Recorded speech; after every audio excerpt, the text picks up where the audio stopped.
Hey, riders and racers, welcome back for another live stream. Today's live stream is on how to improve your skills at a faster rate than what you are currently.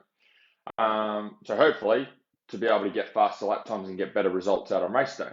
And this just came from a chat I was having with one of my riders yesterday on our coaching calls, where we were talking about, I was talking about his goals and what he wanted to work towards with his riding and racing. And what we did is we broke that down into, okay, what are the steps we actually need to take, like day to day, week to week, to be able to get towards that goal for riding and racing. And this is one of the things we spoke about. So there's three things. I tried to simplify it, hey, Mark, as best I could into these three areas. So there's three things or three conditions that need to be met for optimal skill development. So the first thing is you have to have the right strategy. So with this particular rider that I was talking to, he knew the thing that he needed to work on. So let's say for example, that thing that you need to work on is ruts. Okay, the first thing you need to identify is what's your weakness. So your riding will always be limited by the thing that you're most shit at. Okay, the thing that you're weak at. So if you're a motocross rider and you go and race and you know that you're shit at doing big jumps, if there's any track with big jumps on it, that's where you're really going to struggle. Then it doesn't matter how good you are at ruts or how good you are at doing whoops or sand sections or breaking bumps or anything like that, because the thing that's going to limit you on the track and limit your results is big jumps. So that's the thing that needs to be worked on. For some of you, it might be ruts. Okay, maybe you're really terrible at ruts and you're really good at sand tracks and doing big jumps. Then you're always going to be limited by ruts. So that's the thing that needs to be worked on. So first thing you need to do is identify what you're working on. And once you've identified what you need to work on, then you need to identify the top three strategies or drills to eliminate that weakness. So if your if your weakness is ruts, for example, you need to find the top three strategies to eliminate your weakness of ruts. So there's a few ways that you can do that. And this is where you'd be better off working with a bike coach or working with a riding coach, or if you're watching YouTube videos, go and follow the guys that put up a whole heap of technique videos and find what are the top three things for improving ruts. So if I just look at, just from my experience from riding, this is not my skill set in terms of helping riders with the technique side of things. But if I look at my own riding, some things that we've done, like I did some riding at someone's farm on a rut track. They had a specific rut track where I could practice ruts. Another thing that we did was went and did figure eights and set out a figure eight track, put two cones up, and I could practice ruts that way. And another thing, what else do we do? Like sometimes we're able to go to the track, depends on where you ride, but sometimes you can cut the track. Sometimes you can find a really ruddy section or a ruddy corner and just keep cutting the track and working on that area. So what you need to do is find three drills that are going to isolate the problem and then put the work into that one area to eliminate that weakness. And you can do that for, hey Craig, you can do that for 2 weeks, 4 weeks, 6 weeks, 8 weeks, however long it takes to get that up to a reasonable standard, and then find the next thing that's weak for you and then start working on that. So that's the first thing. You've got to have the right strategy to eliminate the weakness that you're trying to get rid of.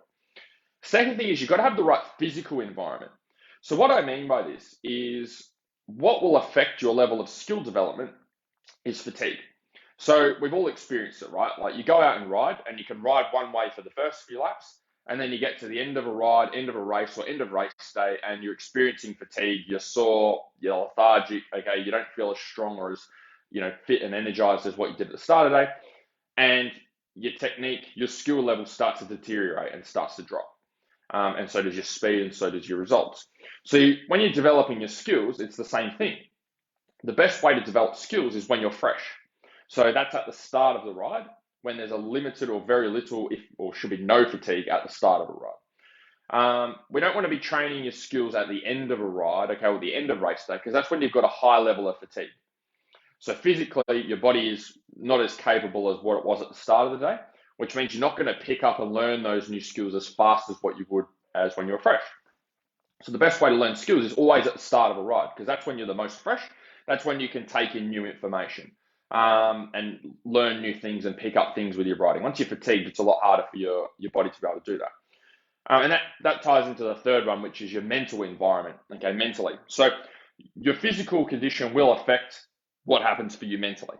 So if you're fatigued, okay, you're really just sucking in the big ones, or you've had a really tough ride or a tough race, and then you try and learn something new, your brain is really shit at taking in information because it's just trying to survive. It's trying to get through. It's not trying to take in information to try and attack forward. It's just trying to survive and be able to, keep going or do what it needs to do or recuperate from what you've just done.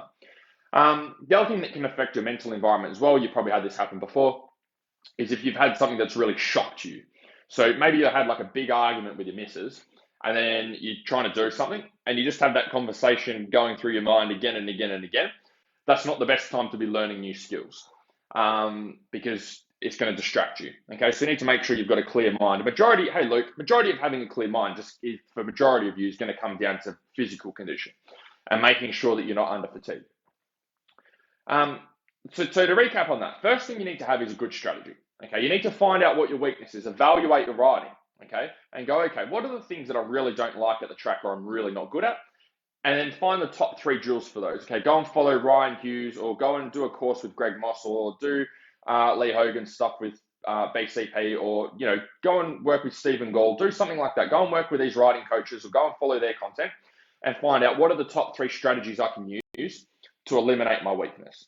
Okay, and then start implementing those. The second thing is make sure you're in the right physical environment.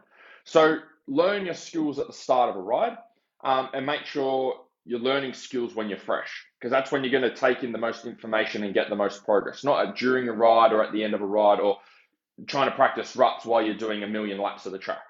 It's not the most effective way.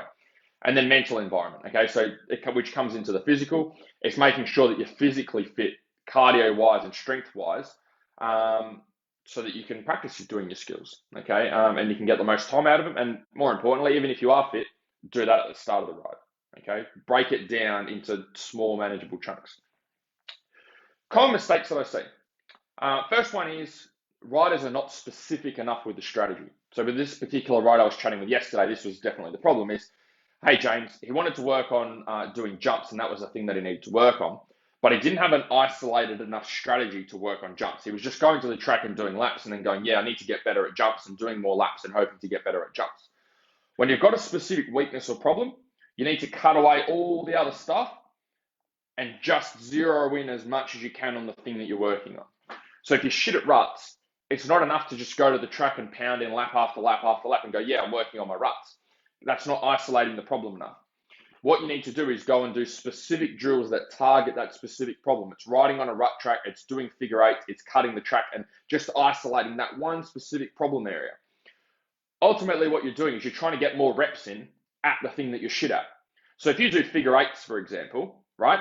If I do 10 minutes of figure eights, you can do like a whole heap, right? You could doing like 10s. If not, you could do that probably like 100 times, going backwards and forwards, backwards and forwards, backwards and forwards, if you just did 10 minutes there. If you go do it, and so you've done, let's say in that you could do 100 corners, you're doing 100 ruts, doing that figure eight for 10 minutes. Now, if you go out on the track and ride for 10 minutes, there might only be, say, 10 corners for a motocross track, okay? And a whole lap might take you 2 minutes. So you might have these 10 corners, and there's no guarantees there's going to be ruts on all of those 10 corners. You might only have ruts on, say, 5 of the corners. If you're doing 2 minutes a lap, that means you're going to get 5 laps in a 10-minute period. Okay, if you're only doing 5 laps and there's only 5 corners with ruts on them, that means you've only done 25 ruts in 10 minutes compared to doing 100 ruts in 10 minutes. You don't have to be a rocket scientist to work out that the person who's doing 100 ruts over 10 minutes compared to someone who's doing 25 ruts over 10 minutes, they're going to get better 4 times quicker or 3 times quicker than what you are. So you've really got to narrow down and isolate the thing you're working on and put the time into that at the start of the ride when you're fresh. Second thing, common mistake I see with this is training skills either inconsistently or at the wrong time. So when you're developing skills, you have to put the work in with your weakness consistently. You can't just do it when you feel like it, because you're not going to get better at it. And chances are you're not good at it because you don't work on it consistently. You try and avoid that, okay? Or you don't enjoy that type of riding because you're not good at it. And so you go and do other stuff, and that's why you're still shit at it. That's why it's still a weakness. The other thing is I see riders training skills at the wrong time. So like they go ride or race all day and put in a whole heap of motos and then try and do some skill work at the end of the day. It's just a formula for disaster. Like trying to do wheelies, trying to do figure eights and things like that. Your brain's not in the best place to take in new information and learn new skills. It's in the best place when it's fresh, when it's not fatigued. Okay, no matter how fit you are, there's a level of fatigue that happens over a riding or race day. So if you're trying to learn skills at the end of the day, it's just not the best place it's not the optimal environment for you to be developing your skills. Third common mistakes I see is riders just have a poor base level of fitness in general. And that means they can't spend much time riding and can't spend much time developing their skills because of their base level of fitness and base level of strength. So they get exhausted quickly, they get out of breath quickly, they fatigue quickly, which means they're in survival mode very, very quickly with their riding. And that means they don't have much time to be in that optimal environment to work on their skills. Okay, what happens is they're always in that survival mode. So they go and practice their skills, but because they've always got that level of fatigue there, their reaction time's poor, their ability to take in new information is poor, their ability to make corrections is poor, their coordination is poor. All these things that you need to develop a new skill and make it better are dramatically, reduced or not as good as what they should be to put you in a good environment for developing skills. So that's the common mistakes that I see. On that topic of developing skills, I'm looking for 5 new riders to work with that want to improve their bike skills faster, okay, by reducing the level of fatigue they experience.